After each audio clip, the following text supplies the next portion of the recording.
Good day mga kaputbol, kamusta kayo? Kamusta tayo? Sa tayo ay mabuti. So ngayong araw na to mga idol, ipapakita ko sa inyo yung nabili natin na aesthetic na lagayan ng sapatos, kung paano siya ina-assemble mga idol. At ito binili natin kahapon, tapos bumili pa tayo ng dalawa ngayon. So samahan nyo ako na ayusin siya para maipatas natin dito at mailagay natin yung mga sapatos natin katulad nito na napakadumi, pero lilinisin muna natin bago natin ilagay dyan sa lalagyan. So tara na mga idol.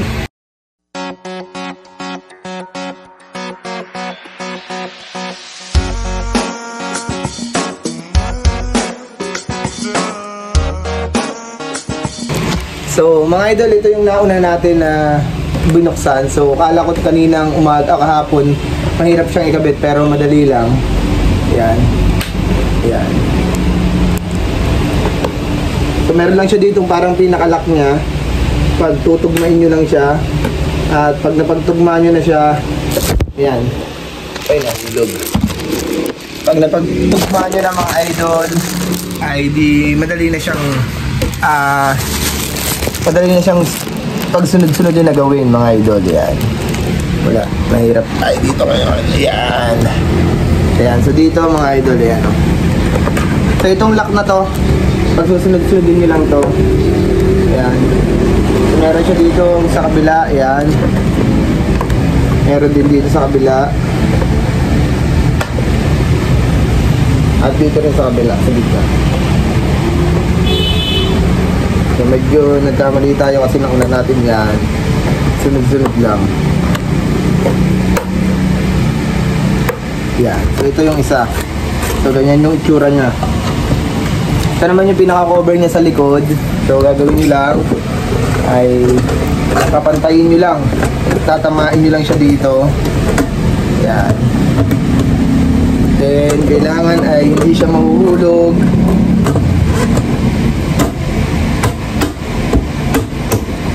Para maging pantay na pantay siya. So dito sa kabilang side na to, yan, medyo pantay na siya kasi meron siyang lock doon. Yan, ito hindi pa nakakabit. Yun, so may lock na siya mga idol. Then ito namang isa ngayon, itong sa harapan natin. So dito mo yan ilalagay. Ayan. Yan. At pag yan,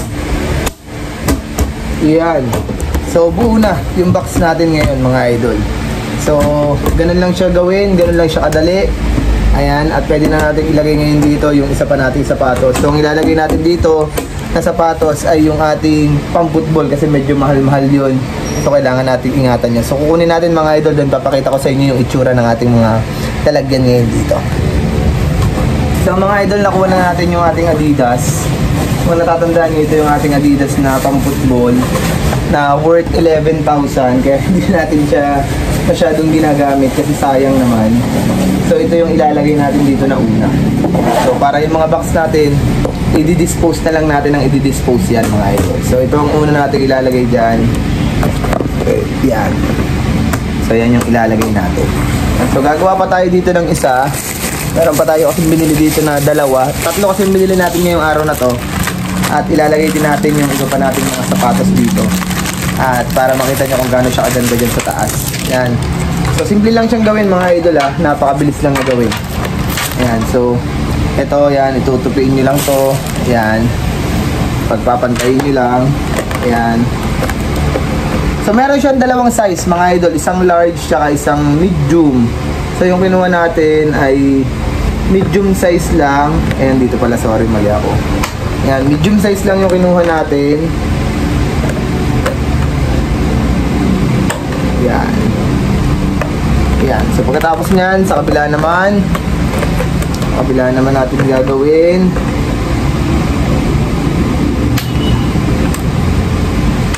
Yan. At ang ay, bakit wala itong isa? So wala yung isang putol. Parehas putol. Wala yung pinaka-lock nya. So rejected to. Pero sana naman na hindi. Lagyan na natin ng pang-ilalim. Yan.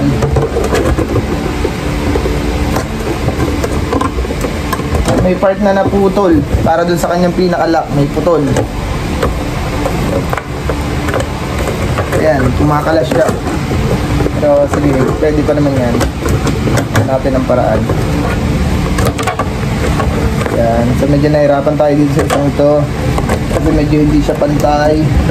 So para lang tutok-tokin nyo ng konti. So mali.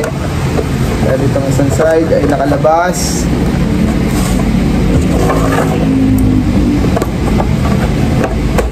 Yan. Yan. Yan. So yun na yung isa. So itong isa medyo tagilid. So gagawa natin ng paraan. Lalagyan natin ng glue stick. Mamaya pagka tayo ay so yan na. So okay na tong isa. Okay na tong padalawa. Lalagay lang natin yan dito sa ibabaw. Yan. May pinaka-lock din siya dito sa ibabaw niya. So ganyan na yung itsura niya. Ano mga idol, so kukuha tayo doon ng ating isang sapatos na ilalagay natin dito. Yan. Kukunin ko lang mga idol.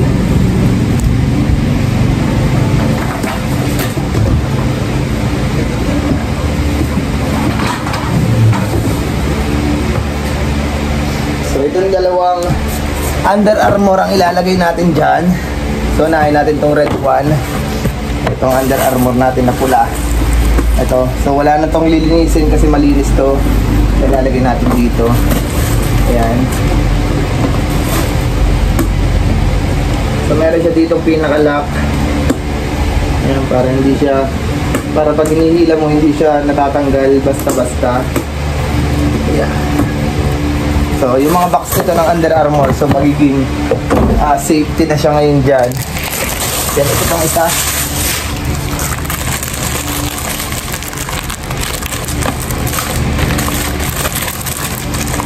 Yung isa natin na ilalagay. So sana walang depektong isa kasi medyo kanina nagka-problema. Yan. So sa Shopee ay parang medyo mas mura siya. Kaso dahil ayoko mag-alala sa darating, sa quality, so hindi tayo kumuha doon. So kanina kahapon nag-aalala ko paano kaya ito gawin, paano ito ipasok, paano ito i-prepare. Ayan, yan lang. Ganyan lang siya kabilis. Sobrang bilis niya lang gawin.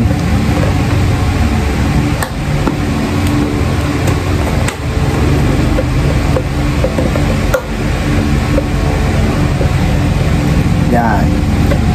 So ganun siya kabilis. Then lalagyan na natin yung kanyang sa ilalim ulit. Ayan. Lalagyan na natin yung sa ilalim. Okay. So pagka ganitong medyo deform, ipilit nyo lang na pagtama-tamain. Then makukuha nyo na rin yun. Yan. So katulad nito. Yan.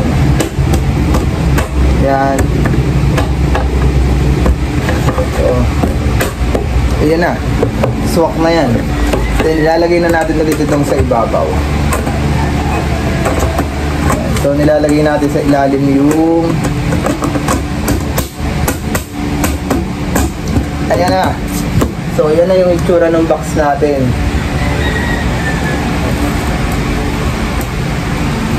Yan. So, ilalagay. So, medyo natatanggal lang.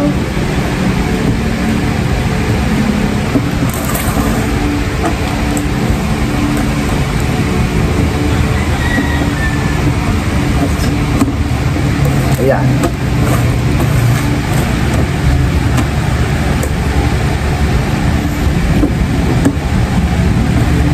So yan. So yan na yung itsura ng ating box mga idol. At ilalagay naman natin ngayon dito ay yung ating Under Armour na puti. Yan, yan ang ilalagay naman natin dito. Yung creams. Pero lilinisin muna natin kasi medyo madumi talaga siya. Ito, napakadungis niya. So lilinisin muna natin mga idol. Ano? Pero pakita ko na sa inyo yung itsura ng ating box na natapos ngayong araw na. So ito na. Tapos na natin itong mga basura na to. Papakita ko sa inyo kung ano yung itsura. So yan. So, unahin natin na ilagay dito ay ito. Ayan. So ganito lang gagawin natin yan.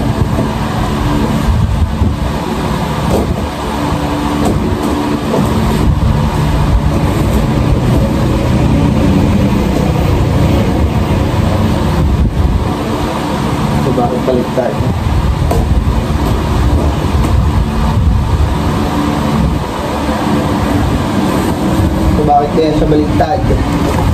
Kaya nabaliktad yung kanyang tayo.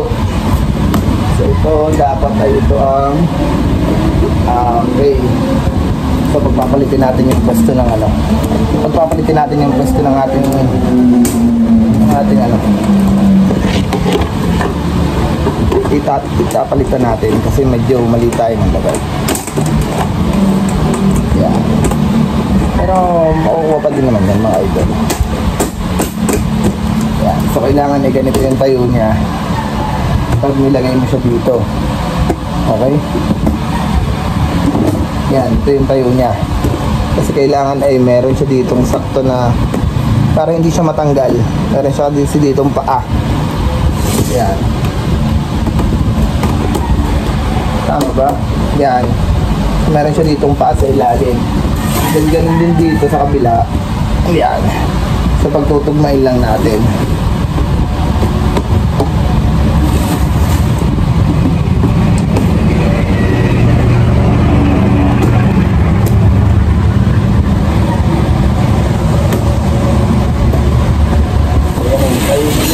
Yan.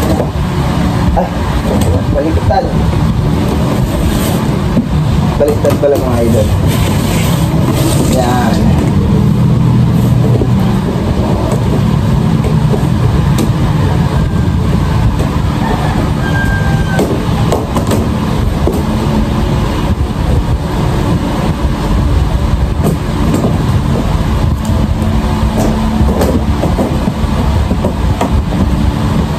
So ito yung itsura.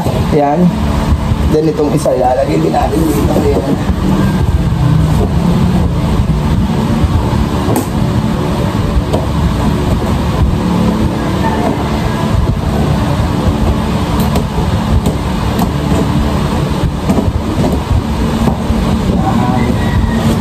Yan.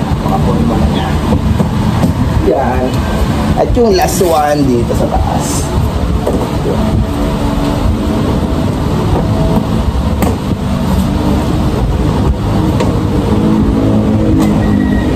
So ito yung itsura yan mga idol. Pakita ko sa inyo. Idol ang itsura ng ating shoebox na binili 5. So 1, 2, 3, 4, 5. So ang ilalagay natin ito at ito. Ayan. So lahat yan ay nakaharap sa atin. So tingnan niyo kung gaano siya kaganda. Diba? Yan. So baka may magsasabi sa akin na dapat ay pababa o dapat ay hindi ganito kasi mahuhulog or pataas dapat o pababa pa pag ganito, ay i-comment nyo na lang po dyan kung paano. So lilinisin ko lang to mga idol, pati ito bago natin i-stack dyan sa loob na yan. Pero napakaganda, napaka-forma ng tayo at pwesto nyan dyan. So yan mga idol, so maglilinis na tayo. So medyo napagod ako ng konti medyo napagod tayo ng konti. Yan. Yan. Yan. Ganda. So napakaganda nila mga idol, tingnan dyan ang forma. So kala ko makakabili pa ako ng isa pa kasi meron pa tayong ilalagay. Yan. So yun yung mga hybrid natin ng mga sapatos. Yung mga brand new kasi yan, kaya tinatago natin. So yun mga idol, yan yung ating ginawa ngayong araw na to. Ayan, at napakaganda, napaka-forma, napaka-aesthetic ng pwesto nyan dyan. So maglilinis muna tayo ng ating mga sapatos para tayo ay mailagay na natin sila dyan sa loob. At magkita-kita tayo ulit sa susunod na vlog mga idol. Don't forget to follow, like, subscribe sa ating channel. Ingat kayo lahat. God bless you.